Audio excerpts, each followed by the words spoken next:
and I will say these are becoming some of my favourite videos to film because I'm really into reading at the moment, so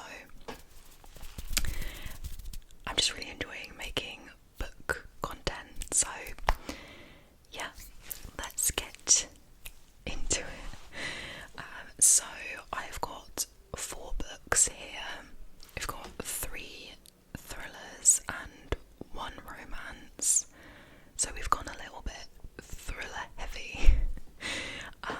I think I'm going to start with my least favourite onto my favourites.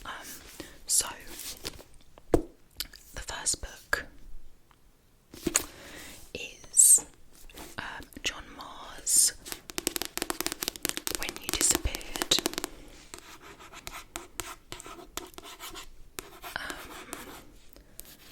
I can't lie, I was really disappointed with this book.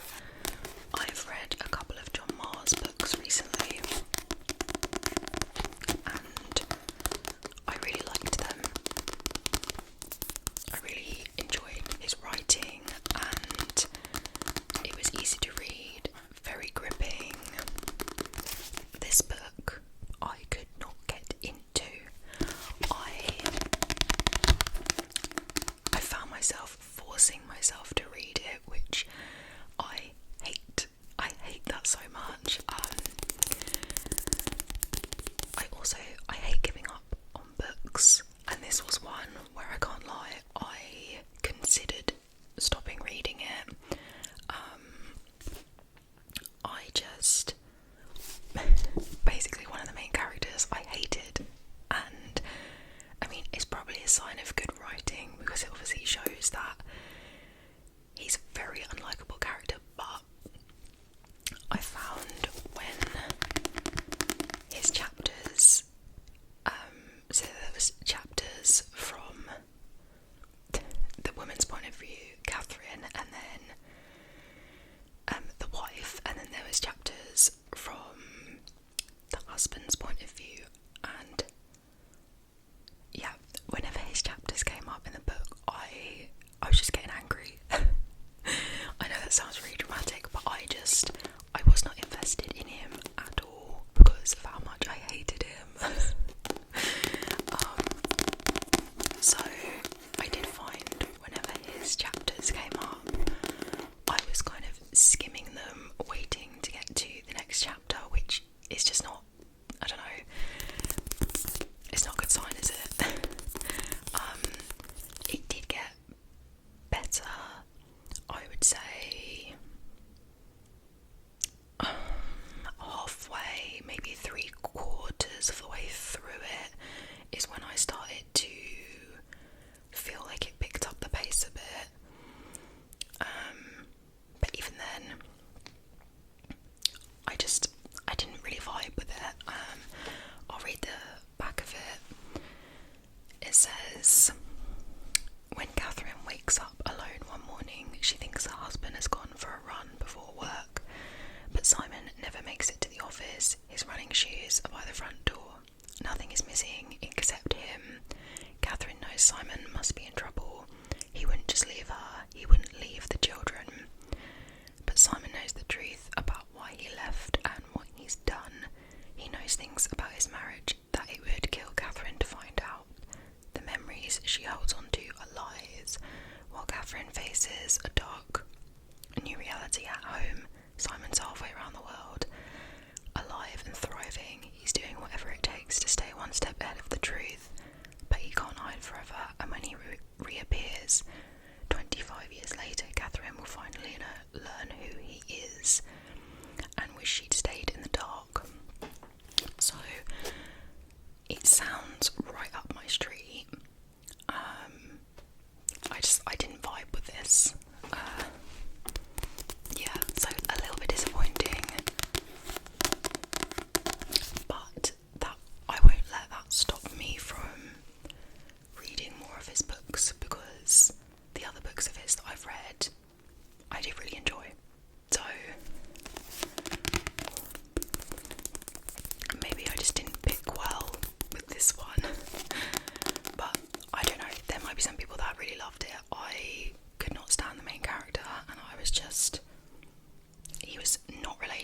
some of the stuff as well was so unbelievable that it was just frustrating to read. But yeah, if you've read this and you liked it, let me know.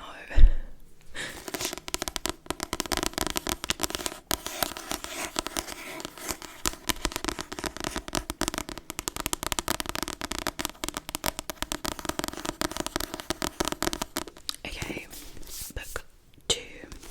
We have The Serial Killer's Wife by Alice Hunter.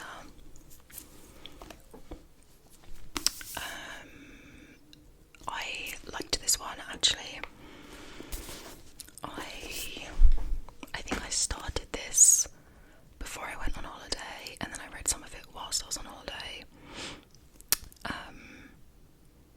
It was a good book. I wouldn't rave about it. Like, I wouldn't say it's one of the best thrillers that I've ever read, but I enjoyed the book. Oh, and also there was a twist which I didn't see coming, so I really like it when that happens. I'll be honest, I'm not the best. I know some people are really, really good at guessing, like, what's gonna happen and stuff. I'm not the best at that. I do get it sometimes, but yeah, the twist in it I didn't see coming, so that's good. The back says, every marriage has its secrets. Beth and Tom Hardcastle are the envy of their neighbourhood. They have the perfect marriage, the perfect house, the perfect family. When the police knock on their door one evening, Beth panics. Tom should be back from work by now. What if he's crashed his car? She fears the worst, but the worst is beyond imagining. As the interrogation begins, Beth will find herself questioning everything she believed about her husband. I also think that this is, I think there's about 4 of them, so they are a series. However,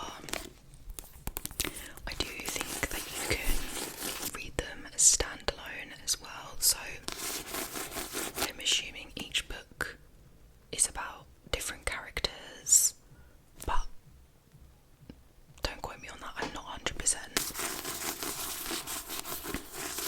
But I probably would read the other ones. But I have other books that I'm more invested in, that I want to read before, sort of thing, so yeah.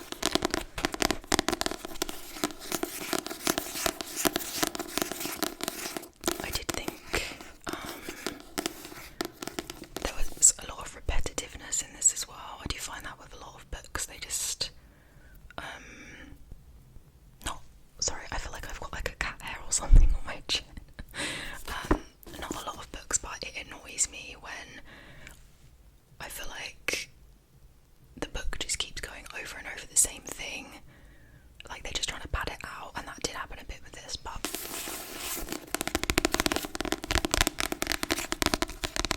definitely better than the first book.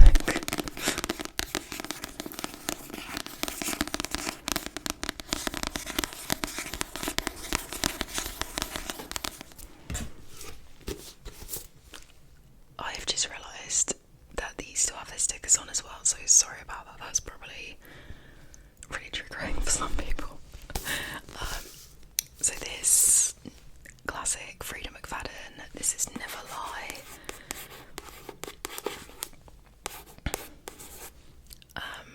I love this. I read this so quickly.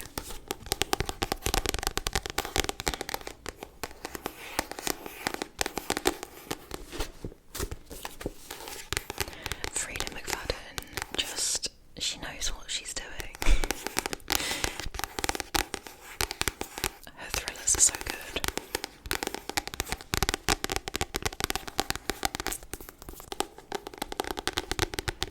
Someone's car alarm was just going off, so that was nice and peaceful. Okay, so the back. Sometimes the truth kills. Newlyweds Trisha and Ethan are searching for the house of their dreams. They think they've found it when they visit the remote manor that once belonged to Dr. Adrian Hale, a renowned psychiatrist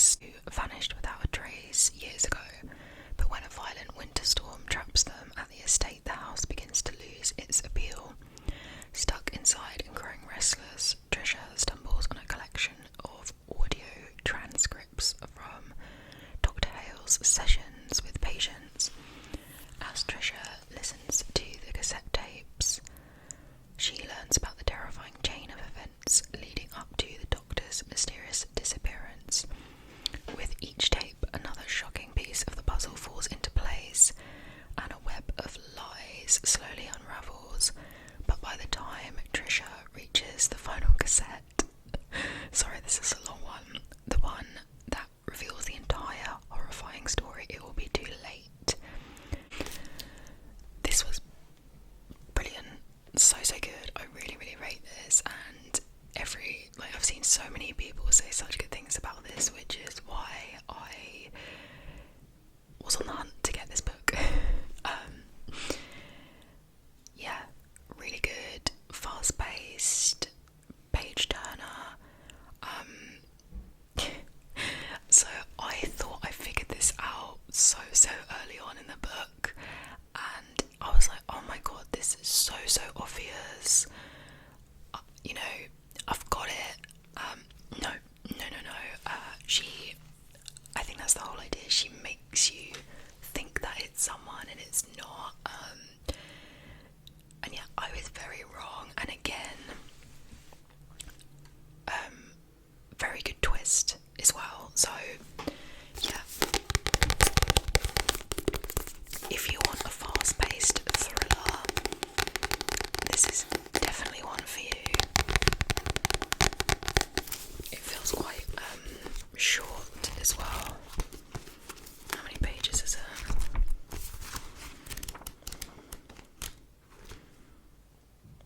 Yeah, 296 pages, so under 300 pages. Very easy read, this one.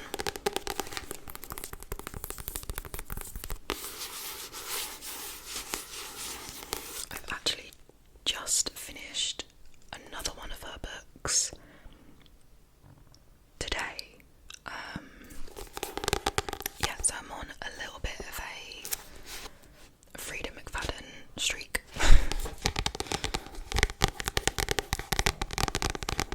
But I'm gonna save that one for my next video.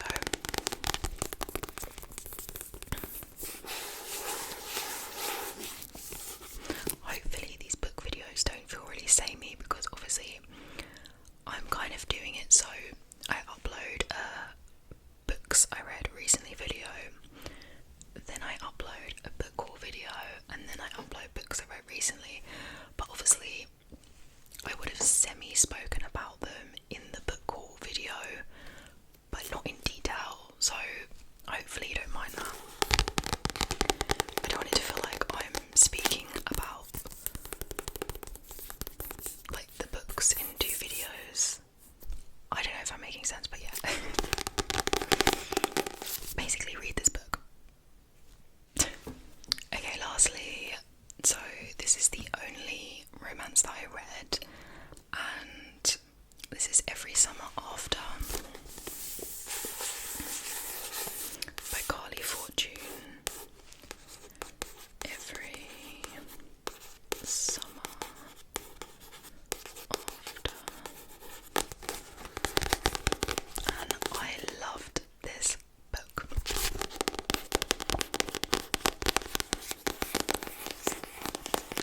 It's just such a lovely romance.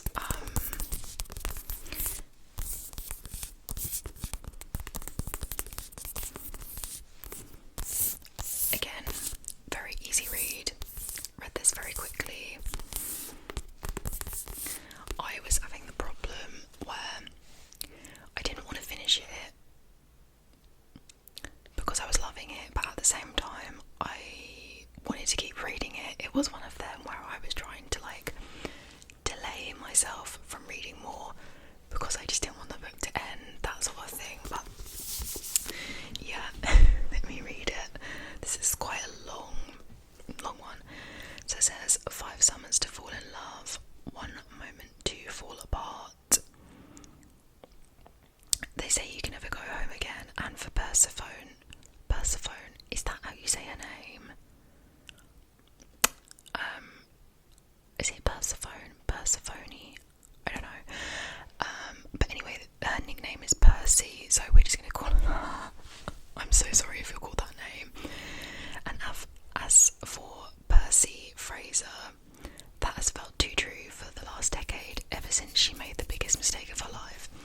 instead of glittering summers on the lakeshore of her childhood, she spends them in a stylish apartment in the city, going out with friends and keeping everyone a safe distance from her heart, until the day she gets a call that sends her racing back to Barry's Bay and into the orbit of Sam Florrick, or Florrick.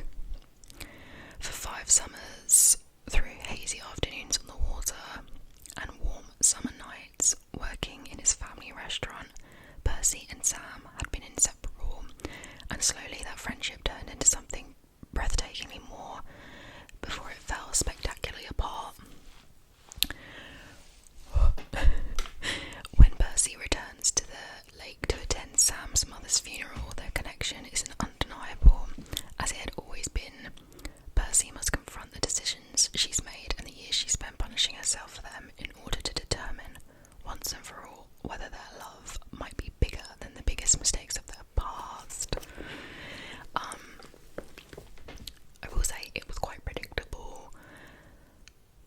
However, I do feel like a lot of romances can be that way. They can be a bit predictable, they can be a bit cliche, but I didn't mind because I loved the characters, and I also just love like the setting of this book. Like, I felt like I could really picture myself there, and it's making me want to go to America and stay on a lake house in the summer. Like, I was just fantasizing about it, and I just thought, how amazing would that be to experience that? I am just, if anyone watching,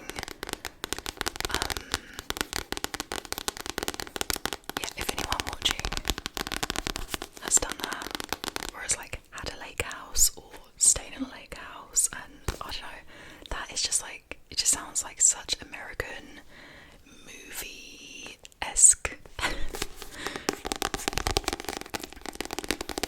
yeah, I was just picturing it so well, and I just wanted to be there.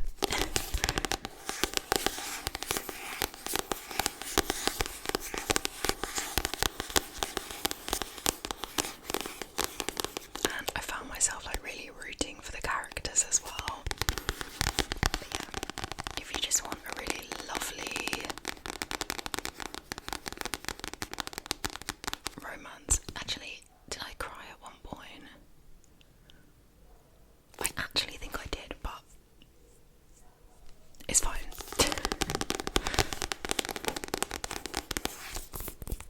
It's not like really, really sad or anything. There's just like parts in it that I'm like, oh.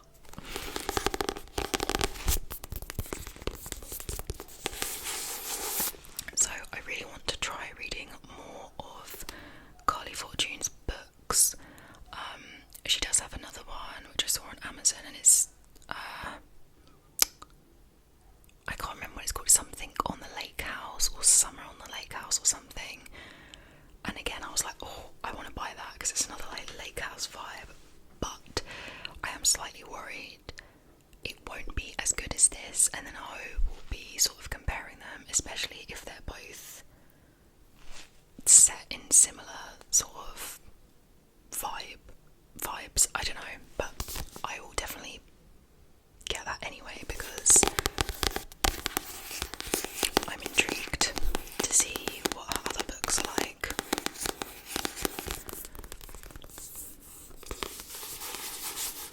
But yeah, so that is the last of the books I've read recently.